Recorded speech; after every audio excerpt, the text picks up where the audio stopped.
We do these once a month, and so we want to encourage participation. The way these will work is we'll do about half of the session for presentation from our friends at GrowthWorks, and then half we want to be questions. So we want them to be interactive. If you have questions or you have something that's not clear, raise your hand. It's a small group. We want it to be intimate and interactive. So without further ado, let's get started. Let me introduce our four speakers today, our four friends, three from GrowthWorks and one from the Canton Police Department. Our first speaker will be Laura Reiners. She's the Community Relations Director at GrowthWorks, and she's responsible for sharing the mission and services of GrowthWorks to communities all across western Wayne County. Our next speaker will be Shannon Williams, and she is the YAP Coordinator. And Shannon's often the first person youth and families interact with as they enter the Youth Assistance Program. YAP stands for Youth Assistance Program. Tiffany Burkhart is the Client Services Supervisor. She oversees all the day-to-day management of the Youth Assistance Program, and she works with the team to coordinate services. And she's been a real cog in growing this program throughout western Wayne County. And then finally, Sergeant Dave Isle from the Canton Police Department will be joining us as well. He's been with Canton since 2010, and he previously served as the school resource officer at PSEP here in town. So we're pleased to have all of our speakers today, and let's give Laura a warm welcome. Thank you, everybody, and thank you for being patient with us tonight.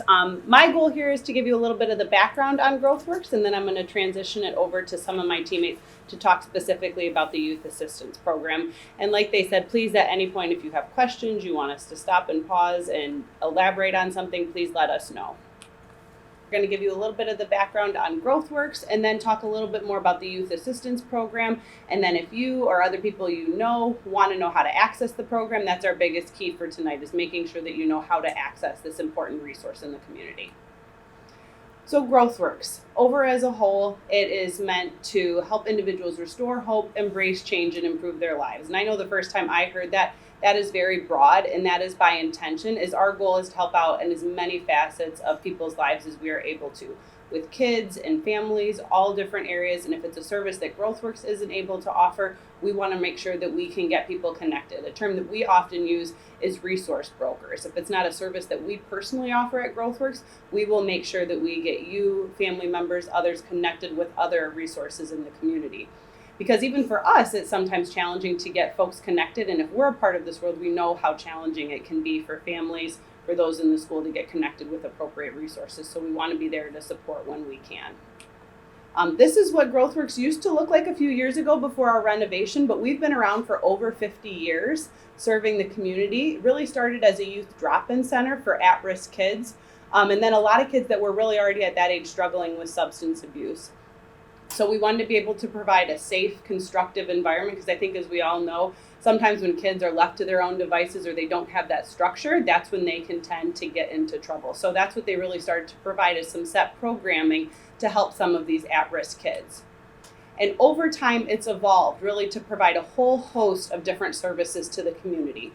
Like I said, they really started to help at-risk kids, kids struggling with substance use, but now we've grown and evolved to offering services for adult substance use treatment, peer recovery coaches, which are individuals that have struggled with substance use themselves, and now they're in recovery and able to help other people as well. We are a part of the juvenile justice system in Wayne County. We offer formal probation for kids that are in this geographic area. And a part of that is the program we're going to talk about today, is that early intervention and youth assistance program for kids that are just starting to exhibit some of that at-risk behavior. And then we also have a facility that's in Garden City where we offer some family services, visitations for non-custodial parents. So we've really expanded services over time to meet many needs of families in the community. This, if you drive through downtown Plymouth, is what our building looks like today. Through 2020, through really 2022, we did a pretty significant facelift on the building.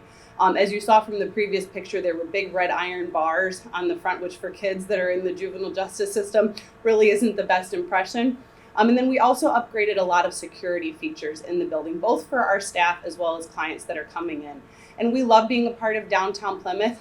but the building previously did not reflect really the pride in our services, the pride that we want our clients to feel. So really this has been important for our clients as well as our staff members to feel proud about the services that we're offering and the services that they're receiving.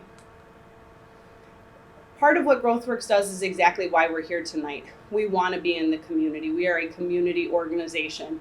We don't produce widgets. We don't make anything. We are here to serve the community. So if we don't have that connection, our services really are not of value. So we want to make sure that we're at school events, community events, connected with the police department, local foundations. We go to all different kinds of events, and we love being out there in the community. So we want to know what's going on. We want to know what the kids are struggling with, what's new, what's going on in school, what's the latest social media app that the kids are using, because that helps inform our teaching, how we're learning, and then how we're able to educate the kids and families that we're supporting.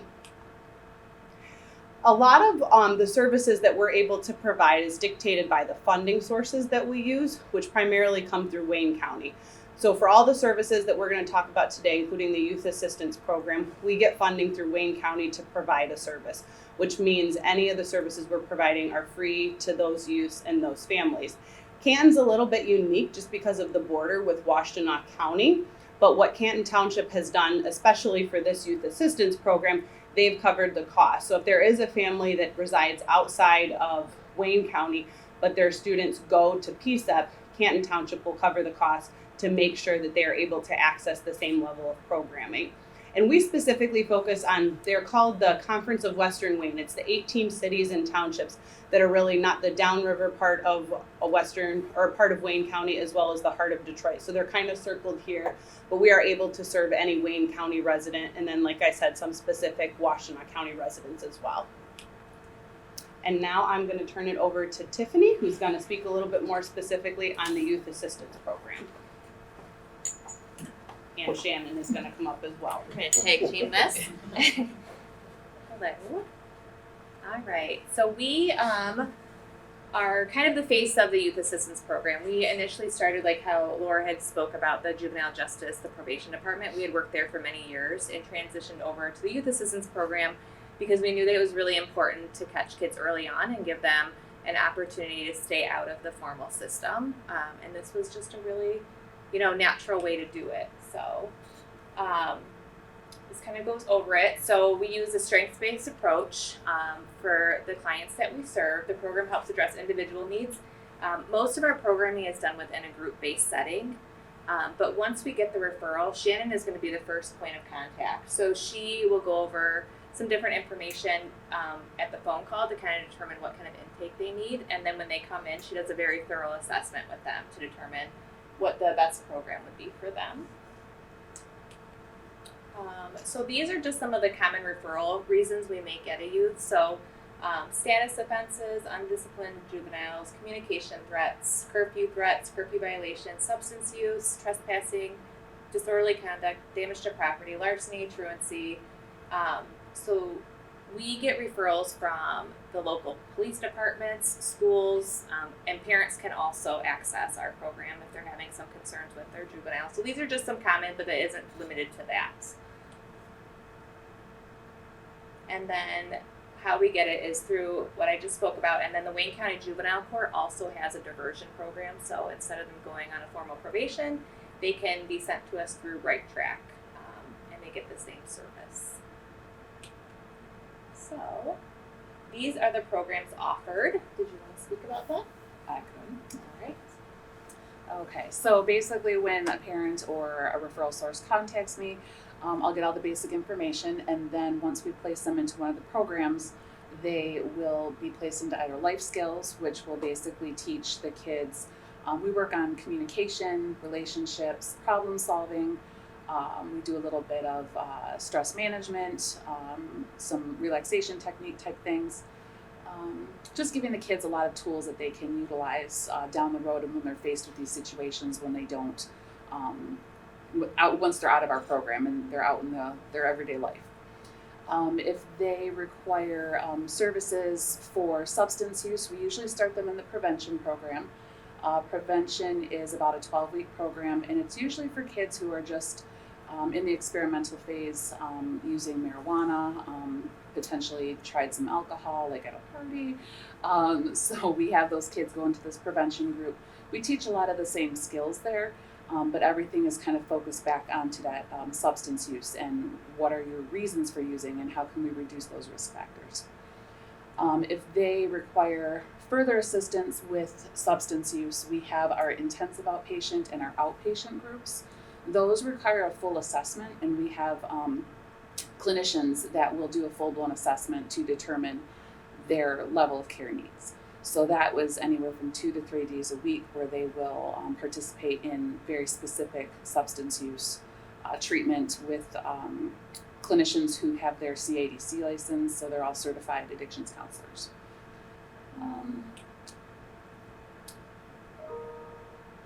Okay, so the kids that we service are ages 11 to 17 and a half.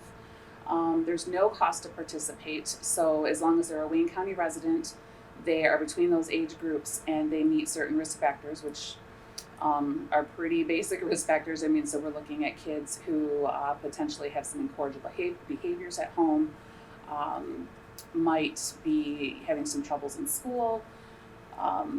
We'll have those kids come through. We are one of the very few programs that will be able to assist with substance use. It's a very difficult thing in Michigan and probably across the board where we just really struggle with adolescent substance use. So we are a unique program that can offer that. And then programming is anywhere from 3 to 6 months, just really depending upon the child's willingness to participate in the program and how much effort they put into it is what they're going to get out of it. This I'm going to send back. Now we bring up Sergeant Isle. Great, thank you. Good evening. So we want to acknowledge, as a police department, the Camp Police Department, we want to acknowledge the concerns that are out there, and one of the concerns is the school-to-prison pipeline. This chart is from the U.S. Department of Justice, and it showcases the number of juvenile arrests in the United States from 1980 to 2020, the last year where data was available. Obviously, you can see some consistency there in the 80s, but then you see a spike in the 90s. Well, what happened in the 90s? Concern about this super criminal that was being developed and the gangs and everything else over there. Also, we had to try to combat this was the zero tolerance laws and policies that were there. So everybody was getting locked up because of these zero tolerance laws and policies. Obviously, as things continue, things and policies have changed, and thankful to juvenile diversion programs such as the one that we have in partnership with GrowthWorks. Right now in the United States, we're at a 4-decade low with juvenile arrests between under the age of 17. Hopefully not too many newborns with 0 being arrested by the police department there. So it might be a little suspect with the data there, but I certainly, again, straight from the U.S. Department of Justice here. So how does that look locally? So as far as our juvenile arrests, I like to throw in 2019 because it's pre-COVID. Some good benchmark there, and then obviously we had the COVID lockdowns in years there where things and certainly behaviors changed and shifted here. So we were averaging a little bit over 200 juvenile arrests back in 2019. It's also when our juvenile diversion partnership with GrowthWorks began and we started beta testing that. In 2020, 21, 22, obviously we had some of the impacts of COVID, but as we're emerging from that in late 22 and early into last year, 2023, we're averaging now around 50 arrests per year for juveniles. So where is that coming from? Number one is usually domestic violence, and that is a tricky one for us. Domestic violence, whether it is an assault between parent and child, whether it's an assault between siblings, in some cases with the juveniles, obviously older teens, a dating relationship, depending on what's going on. We need to make sure that when we leave the area, that we're providing them with a safe environment, and we got to watch out for any additional flare-ups. We certainly don't want that behavior to continue. We need to make sure that we're able to leave those individuals in a safe environment. Domestic violence is one of the few automatic admits to juvenile detention, and so because of that, it's a sticky situation with us, and it's not one that we're able to really utilize juvenile diversion for per se. Thanks to some YouTube videos and some other things. Number 2 is the possession of stolen auto. Juveniles enjoy to joyride.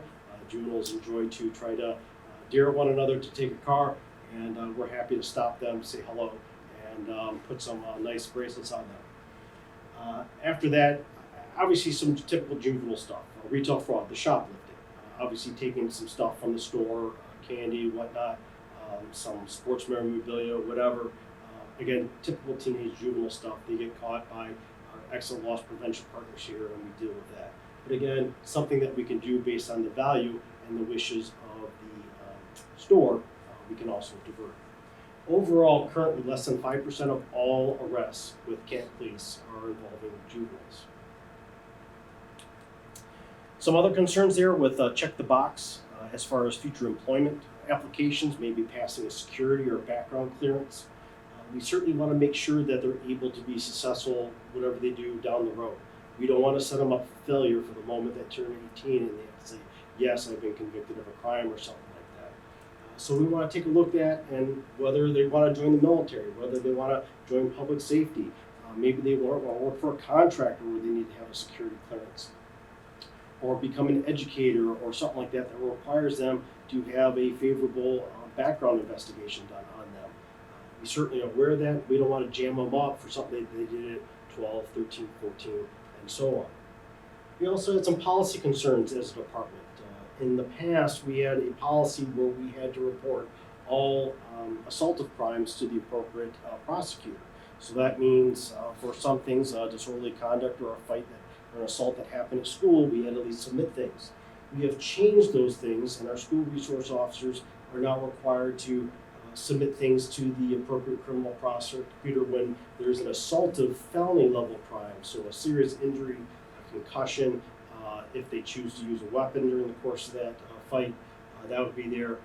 Obviously, we want to protect other individuals when it comes to sex crimes, crimes of bias, crimes of stalking, and then other issues that may be of public inquiry. So some big event or some incident is causing a lot of media attention. We're going to, of course, check our boxes appropriately and have the prosecutor review that case because of the public inquiry that's associated with it.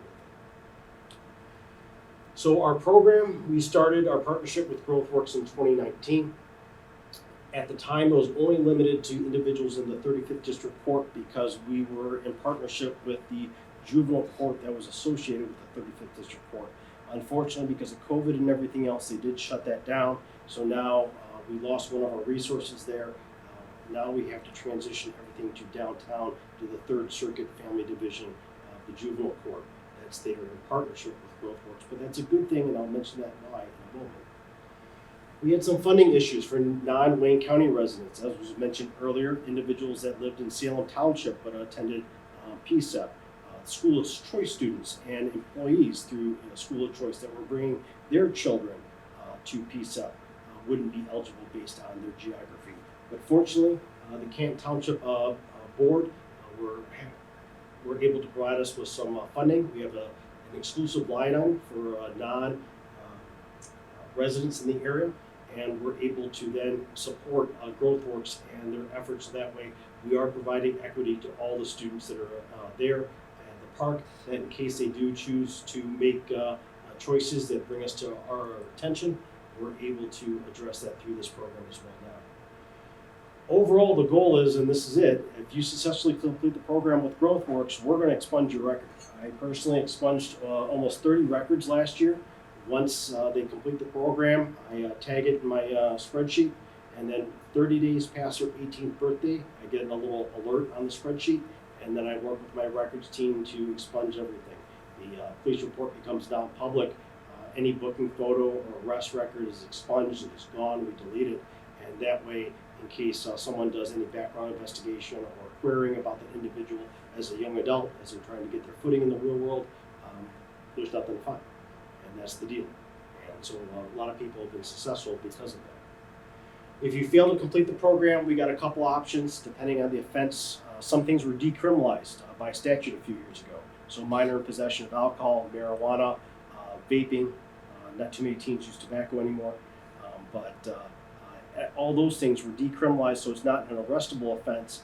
It is now a civil infraction, a ticket, similar to a traffic ticket. Our officers would hand that parent or guardian that traffic ticket, and they would need to report to the court within 12 days. Outside of that, if it is a crime, a misdemeanor, we would need to submit that to the juvenile court downtown.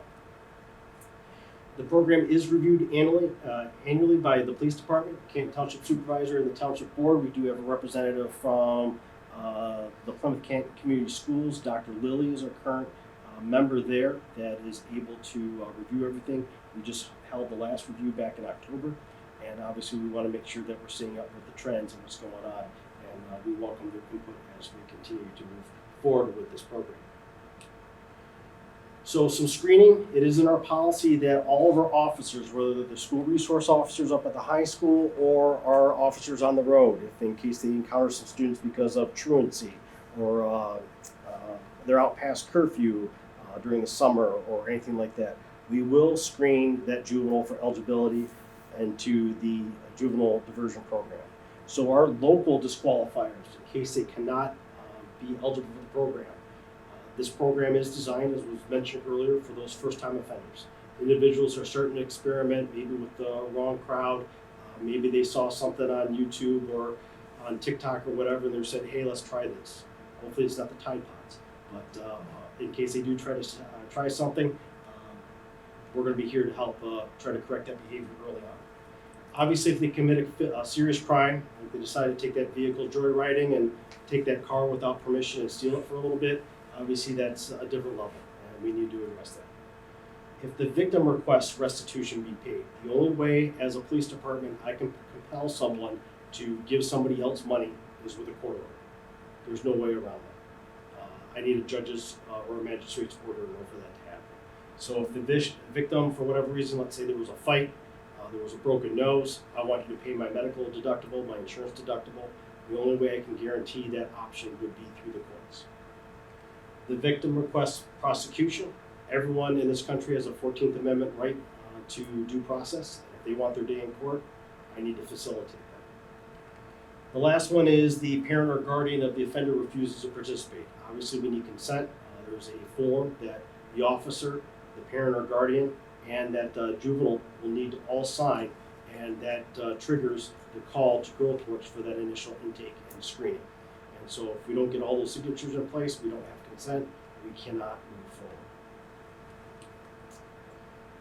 So as I mentioned, the enrollment form here, and here's a snapshot of that enrollment form. Everybody needs to agree. The victim indicates on the witness statement, we ask them two questions. Are you interested in prosecuting? And are you willing to participate in a juvenile diversion program? If those questions are yes, we can move forward. All the parties, the parent, guardian, the juvenile offender, and the officer all sign. And part of that is who to send the apology to. Part of that process is an apology. So this is where we can work in conjunction with our school partners. So depending on the agreement with everyone, is it appropriate to give the apology note to the victim or maybe the victim's parent or guardian? Is it appropriate for the school in case of disruption at the school, disorderly conduct, maybe some malicious destruction on a property, some graffiti, some damage that was done? Is it appropriate to work with the school's assistant principal or dean of students up there to write the apology there to them? So after that, all that's done, the paperwork comes to my records department, it lands on my desk, and then the parent or guardian needs to contact GrowthWorks to get that initial assessment going, and then I follow up with GrowthWorks to make sure that that is going on and they're starting to participate in the program. So then it ends up on my desk and we start the tracking process with that. Do you want to talk about these or you want me to keep going? Okay. So some of the data from GrowthWorks here, they have their partner police department agencies here. And then the one here, Right Track, I was mentioning it was a good thing that sometimes we go downtown because Right Track is the diversion program of the Wayne County Prosecutor. And with that, they have a second opportunity to go through juvenile diversion, and our officers and the school administration can request, hey, this kid is a good candidate for juvenile diversion, please do that. So if they don't meet our qualifications, we still send the report downtown, but we make that recommendation, please consider this person for Right Track. And guess who administers Right Track here in Western Wayne County? GrowthWorks. They're right back here where we want them to be. Obviously, there's some referrals as well from parent and some other individual schools, other referrals, things of that nature. But the thing that they're seeing here is, based on police involvement, they have a higher success rate of completion than they did through the parents or the other referrals. So when the police are there, we have that carrot where if you don't successfully complete, your record doesn't get expunged, you're subject to getting that ticket or that referral downtown. And then you could get that referral, and then the Wayne County prosecutor says you're going right back where we want you to be. Some typical referrals from GrowthWorks here as far as what they're going with SUDs and substance use groups. Yes, so I can kind of speak on these.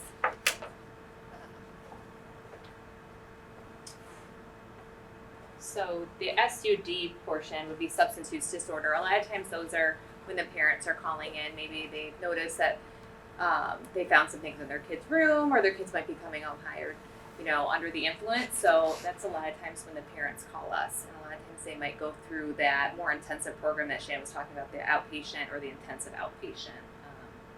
Incorrigibility, for those of you who don't know, is more not following parental direction, maybe leaving the house without permission, those kind of things. Possession of vape is where we get from the schools. MIP, including vape with THC, again from the school. You can kind of, go through that. You see school behavior, retail fraud, unlawful reckless auto. So there's a lot of different offenses we can work with. So it shows that, we're not limited to just a few behaviors. And then this is kind of going back to, we've really partnered with the different school resource officers, and it's just been a very successful program. We're able to offer a lot of services to a lot of kids that typically wouldn't have had that. So, and we really appreciate the partnership and the work that the schools have put in with us and just the community as a whole. And this just kind of goes through some of how they do. I don't know if you wanted to go over any of this. That's our Right, form, our necessary, referral yeah. form to the county. So this Sure. just kind of goes to show how involved Canton PD is with our local community schools. Yep.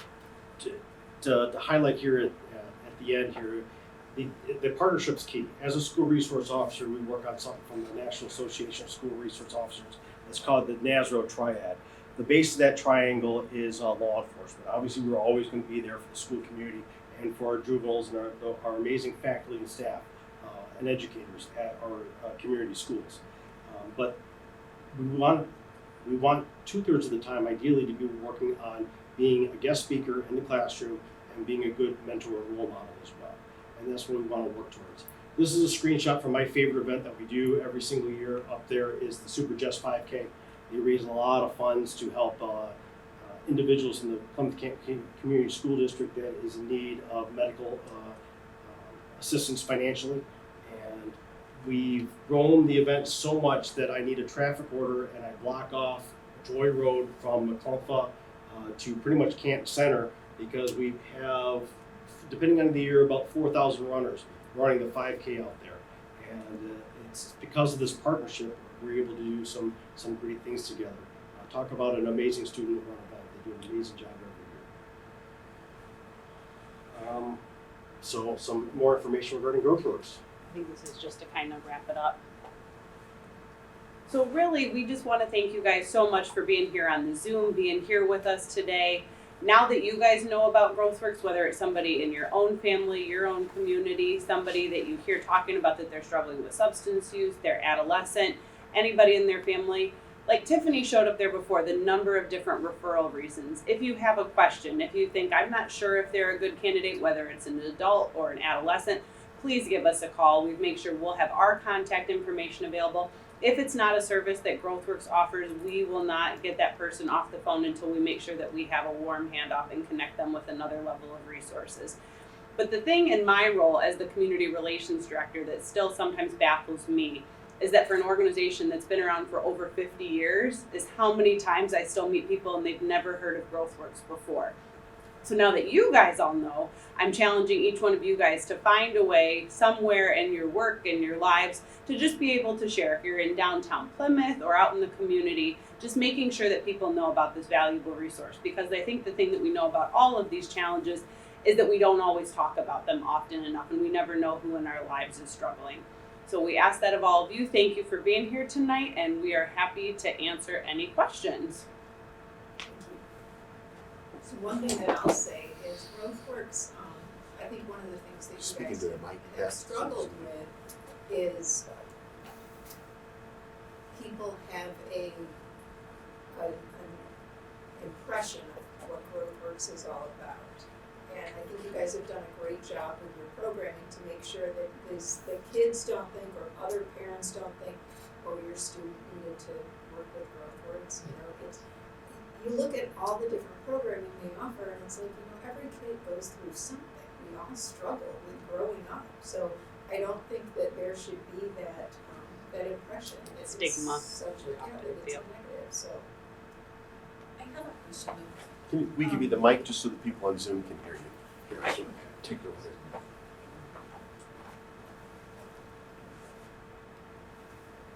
Okay, for what I hear today, I understand that the growth works. It's for kids or teenagers that they are actually going through any kind of trouble. However, to prevent the kids get into those troubles, what is your intervention to prevent at the school level kids get involved in this, and prevent to get involved in this kind of offenses? Because I haven't heard anything that you guys are doing to prevent. It seems like you guys are working in do something after the event has happened. What we can do to prevent that happening? What is your intervention at the school levels where the teenagers are growing up to prevent it happening? I'll do my best to answer that. And I can follow up with you as far as what the school resource officers do. So as far as GrowthWorks' role, and specifically in the schools, we are limited because we are as a visitor into the schools. When we are invited in, either as guest speakers, at events, we are more than willing to go and talk about some of these challenges with the school social workers, with the teachers, go to all kinds of school assemblies. And I think that because of the school administration and because of the media attention to a lot of things, it kind of ebbs and flows. So anytime that we are welcome, and we repeatedly ask the schools for any kind of events and different things that are going on. I guess in our minds, when we talk about prevention, we are talking about prevention to the formal juvenile justice system, formal probation, because GrowthWorks does handle that for the county. So I can see it's kind of two ends of the spectrum. Kids that haven't had any involvement, any legal involvement, no charges whatsoever, preventing them from ever getting involved in that, to our prevention of having them involved in more serious probation. So we're involved in all those kind of school and community events. We provide lots of education, resources. We've done different groups in the school before, but really a lot of that comes from the school and what they can do. And they are also challenged as well because their primary goal there is education. And it ebbs and flows in terms of what kinds of resources they can provide as well. Sergeant Al, you want to add to that? So going to what I think the crux of your question is what are we doing together to prevent that individual from making that choice to commit an act? So what the Canton Police Department starts out with our TEAM program, teaching, educating, and mentoring. We go into our schools in the community at the second grade level and at the fifth grade level. We have a curriculum that we use in partnership with the state police and with our educators as well. We talk grade-specific topics for things like fire safety, homeland security. We talk about firearm safety, drug awareness. As they get older, we start talking about driving safely and following those rules. We talk about healthy dating relationships and the awareness of domestic violence. So we have that progression. Our school resource officers go a little bit more in depth. We have a program that we work with, the health program. So we chose a class that's required to graduate health. And we, every semester we go in and we do a You and the Law presentation. And so we go in and we educate all the students, and it's a required class to graduate unless the family has decided to exempt them from the health class. To go over those do's and don'ts and the common pitfalls that we see juveniles getting into. We also, as far as an early warning detection system, when we start seeing concerns from the counselors or teachers regarding any issues of harm or self-harm or substance abuse or anything like that, we will do a threat assessment on that student in conjunction with an administrator, with us counselors, the school psychologist, and the school resource officer, and and we'll work together to see what avenue we can refer them to in consultation with the family, saying, hey, we're starting to see these trends. We're concerned because of X, Y, and Z. Have you thought about this service? Have you thought about this? Or maybe reaching out to somebody to discuss some of these mental health concerns or potential substance abuse concerns or these concerns of possible self-harm or otherwise. So this is more related not with the growth work more than with the police department.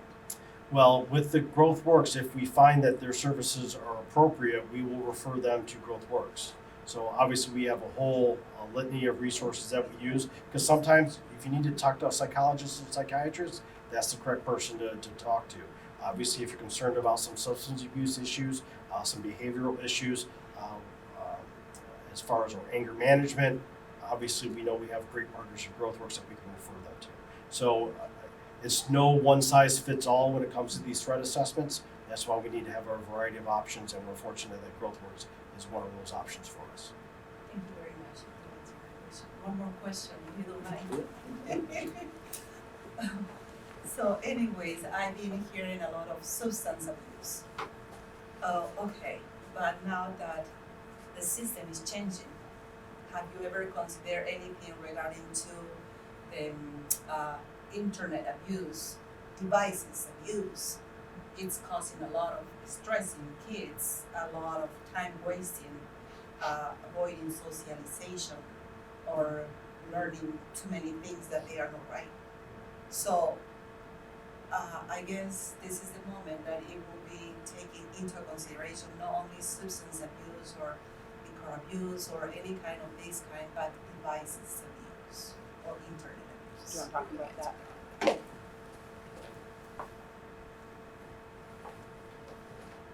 Yeah, that's a really good question. That's clearly a huge concern for, I think, most of us.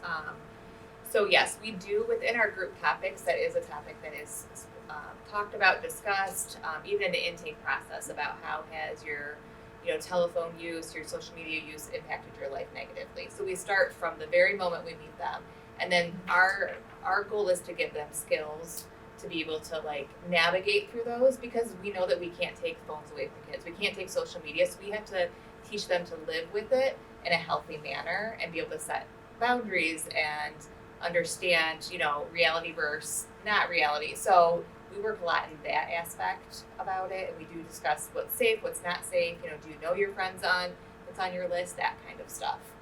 So we have to kind of meet them where they're at to teach them how to use it safely and appropriately. Yeah, it comes from families that we do that, but it's something that is going over the line, that you can't even get more control of the devices, usage and overuse, I would say that. So that's what it is. And the challenge is too, when they're expected to use it so much for school, that you can't just remove it, Exactly. That's it. That's the other thing. But that they have that expectation that they have to use the internet, they have to use that online program. So that is a big challenge. I think the big reason why we focus on the substance use is because we are one of the unique and only areas that can provide that. But you're exactly right. And that's why forums like this in the school is so important for us to know about those other things that the kids are struggling with. I don't need the microphone. What happens after a student hits 17 and a half if they're still in high school?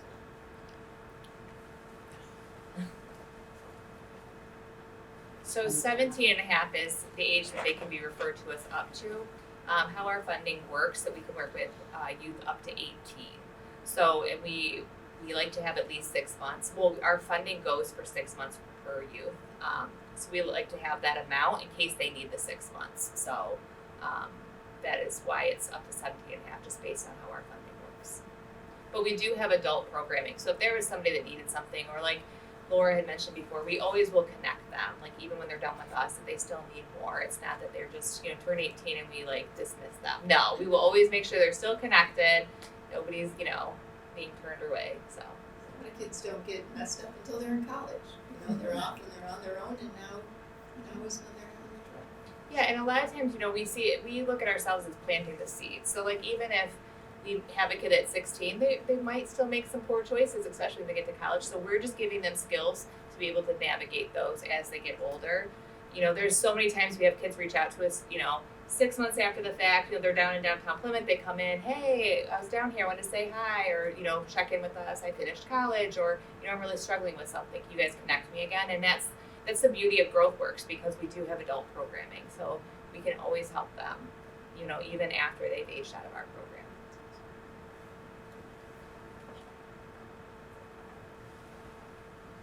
I was looking at your graph and I was struck by the difference in terms of referrals and success from referrals.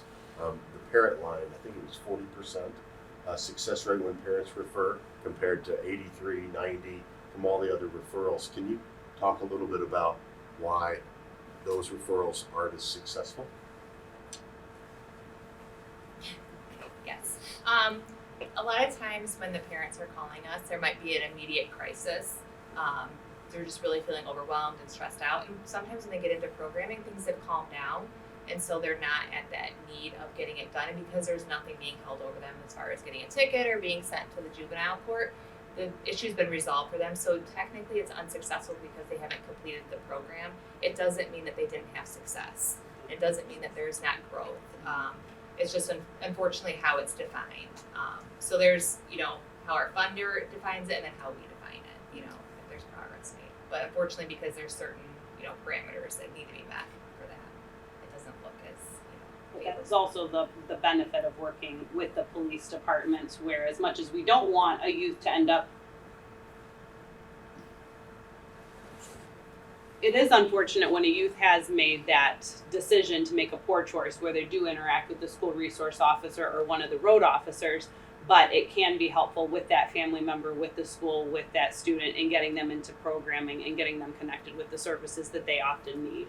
I don't know if we touched on this too much, but one of the other key things about the program is, a kid may come in for, say, truancy or a substance-related offense.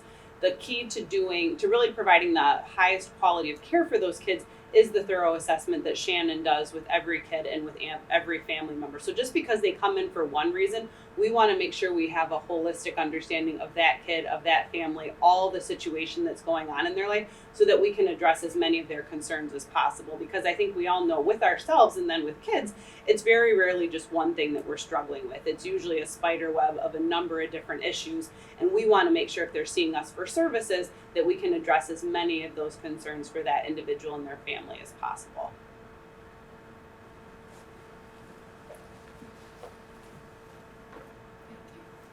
First of all, when I was looking at the charts of how our youth has been behaving, I actually wanted to congratulate our community how we are doing. The numbers have come down, which is a very positive how it was in 1996 and where it stands now. Amazing.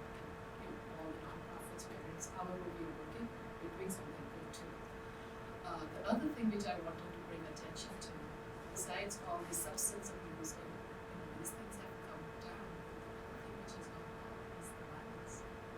It's how do you deal with that? The country and the students taking extreme steps, and today is the anniversary of taking against you last year. But it is happening at schools which are, these kids are under 17, and do you get referred for that? Do you have any programs how do you guide these kids?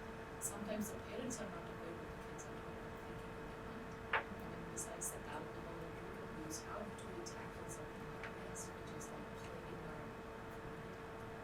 So, I might be able to talk a little bit, yeah.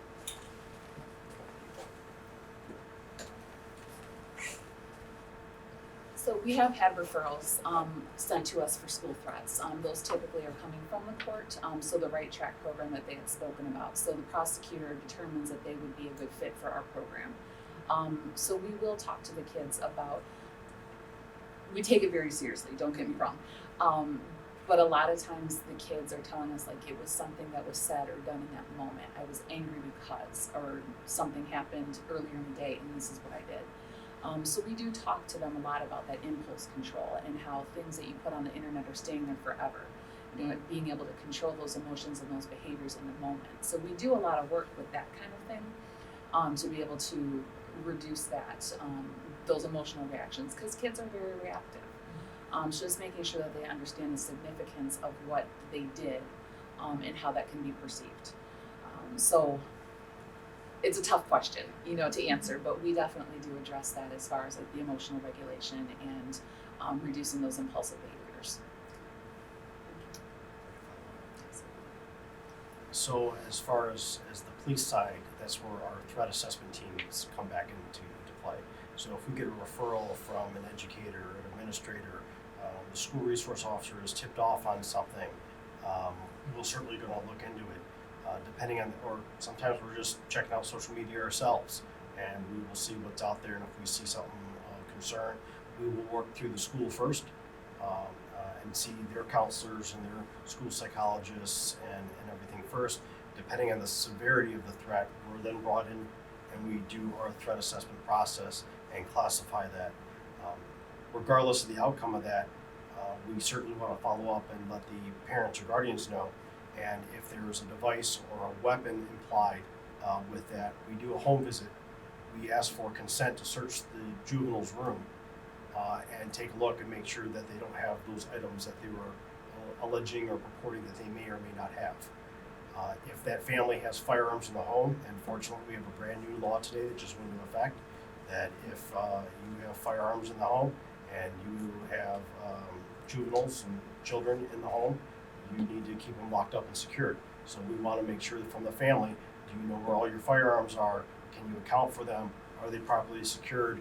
Does your child know the combination or has access to the key or whatever? So that way we know there's some good checks and balances there, and make sure to support the family. Because if they don't have those means, guess what? I got a bunch of gun locks in my records department right now. I will bring them out. I'll give them gun locks for every single one, and we'll make sure that those things are secured and taken care of before we leave. And then we, of course, report back to the school where we're at, and then we come up with that was the immediate concern. Now, what's the next step? What's the long-term plan? Is it coming in with GrowthWorks? Is it going back to that psychiatrist or psychologist? Is it seeing a medical professional?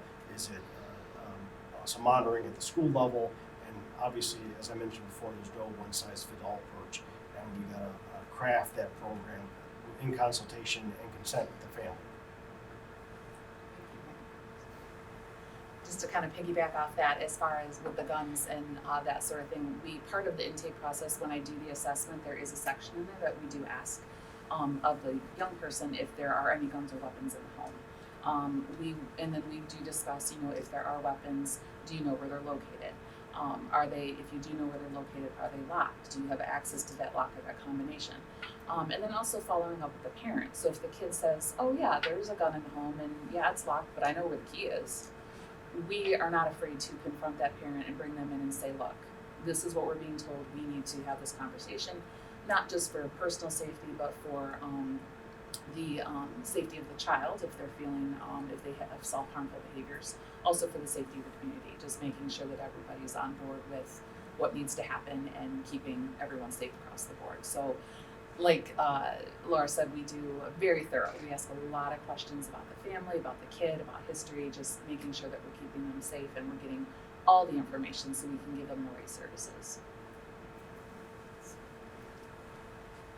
And Laura, just one other thing, you had mentioned that, but I just want, probably it's worth reiterating. It's free. Yes. The program is totally free, right? There is no cost for family members, for youth, and then we also said that if they are outside of Wayne County, that Canton Township has set aside specific funds to cover it for non-Wayne County residents.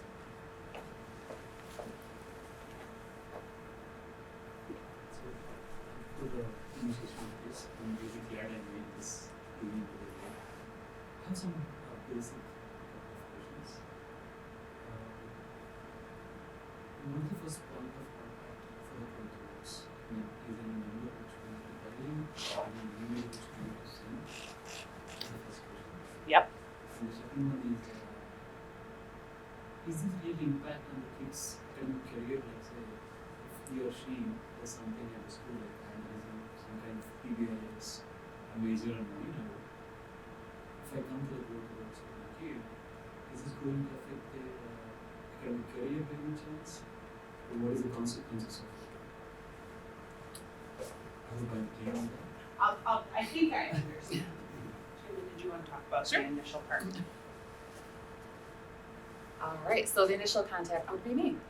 So I can actually give you my phone number. It was listed up on the board. So the first point of contact would be if there is a young person who's needing services, you would contact me. I'm Shannon Williams. And my phone number is 734 548 3505. So they would just contact me. I would get all the information, demographic information, just reason for the referral, and then I'd set them up with the intake and get them into the building so that we can go through all the information. The second part, so were you asking about is there any impact on their education, like as far as their school?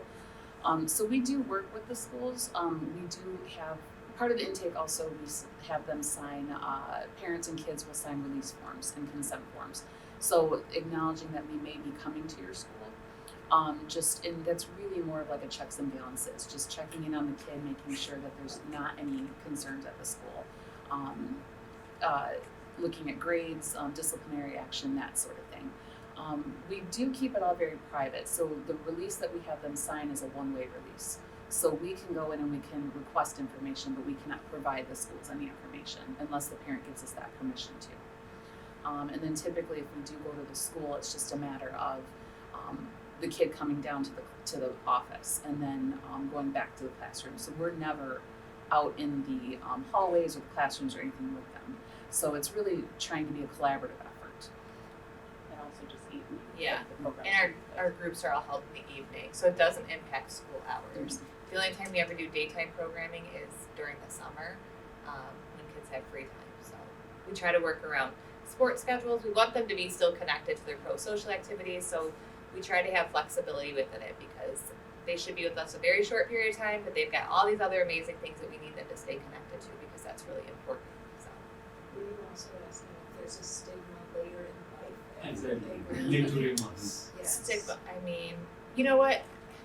I guess it's hard to say. I will say that like kids don't mind saying they're in GrowthWorks, honestly. Like it's very interesting, That's you know. changed a lot.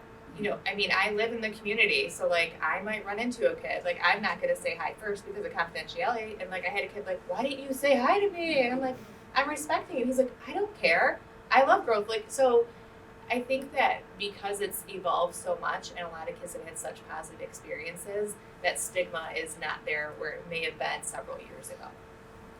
And I also think, like the officer pointed out, if they stay in the program, anything that they were being blamed for was going to be expunged. So there will be nothing on their There will record. be Yeah. nothing on the record. I think there would be more stigma associated with if they had a previous charge or an adolescent charge that stayed on their record. And then I think GrowthWorks has done a good job of just being more of a positive force in the community, doing more of these education and community things that exactly like Tiffany said, if they've had connection with GrowthWorks, we have a multitude of services. So somebody doesn't automatically know, oh, you went to GrowthWorks because you were a bad kid. You could have been involved in GrowthWorks for any number of reasons. And a lot of, when the kids come into the group sessions, we never talk about why they're there. So once they get into the program, they know why they're here, but in the group, we don't talk about that. So we focus on the tools and the skills that we want them to learn and take with them. So I think just having that personal experience from them, knowing that like, oh, they're not labeling me as a bad kid or a delinquent or what have you. It starts right there. Like we're not gonna, It's an opportunity. right, we're not gonna put that on them. So I think that they take that out of there too, thinking, this is a place that's helping me. They're not trying to put that stigma back on me. Can I have one more question? You run. Thank you.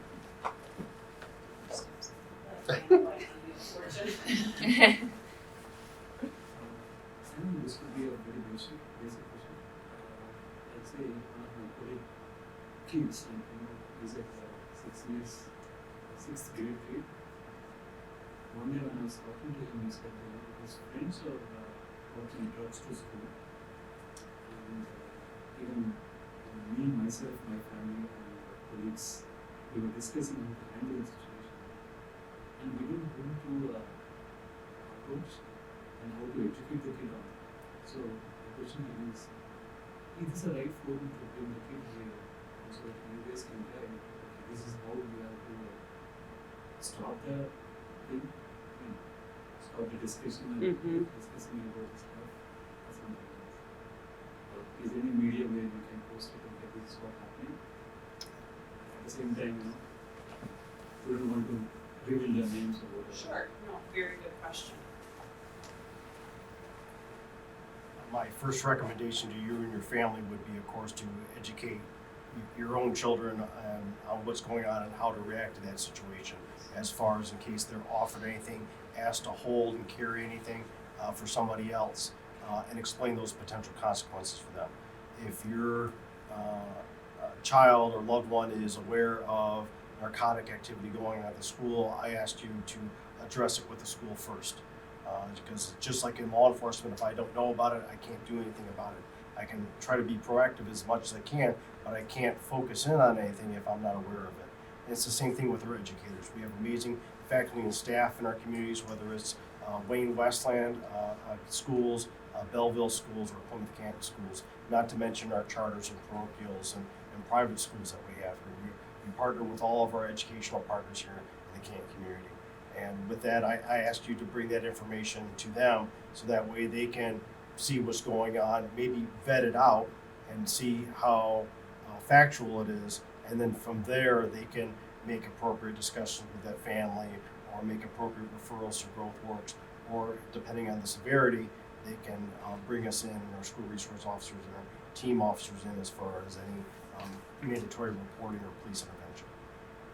So, if I want to educate the kid, Yes, number one, I think for any family and parents, educate your own kids, and set those. Same thing with the smartphones. Obviously, handing your kid a smartphone is a parent choice. At what age is appropriate? I've seen some very mature 10 and 11-year-olds. I've seen some 16, 17, and 18-year-olds who are still trying to get there. So we have that whole gamut in between. So the government's not going to take the place of a parent. My guess is GrowthWorks isn't going to take the place of the parent. You are the keystone in all these resources. It's that consent to get into treatment, that consent to work with the police, and to work with your child to set those boundaries and expectations that you have as a parent or a loved one or a guardian of that child. These are the expectations we have as a family. These are the expectations that we have for you when you are outside our home, and how you should conduct yourself, and set that. And obviously, if something happens, this is what happens. I want you to be prepared for this. I want you to make these proper choices, because all parents have to go through that. They can't be there 24/7. I can't be there 24/7 as a police officer in this community. And that's why we got to educate, set those boundaries, so that way when they are in that moment, they make the right choice. Does GrowthWorks have any online resources for parents in exactly what to say? Because obviously, this gentleman is saying, I'm not quite sure what to say. Oh, sorry. We do not at this time, but I think that's a great suggestion, and definitely something that we can work with our team on some of those options of just like Sergeant Isles said, that it's like, you guys can't be there all the time. We're certainly not there all the time. Neither is the school. But what are some of those conversations that you can have, even some of those conversation starters of just how do you build that relationship with the kid and make sure that they're comfortable, so that when they do have something like that comes up, that they feel comfortable coming to talk to you, and then how are you prepared with that conversation? So that is definitely something that we will take back to our team. We can follow up with Beth, and we would be happy to make something like that available. Like, say, if it was one of our kids, like how would we envision handling that situation, and something that we can make available? Because I could see a 6th grader saying, Dad, you're going to go to the school now and report my friend. You know, that's going to be the challenge. Okay, so I think we're at time. If there's time probably for one more question, or if we're good, we can probably wrap it up then. Anybody else have anything they want to bring up? Or? Okay, well, thank you very much for attending, and thank you to GrowthWorks and Sergeant Puck. Thank you, everybody.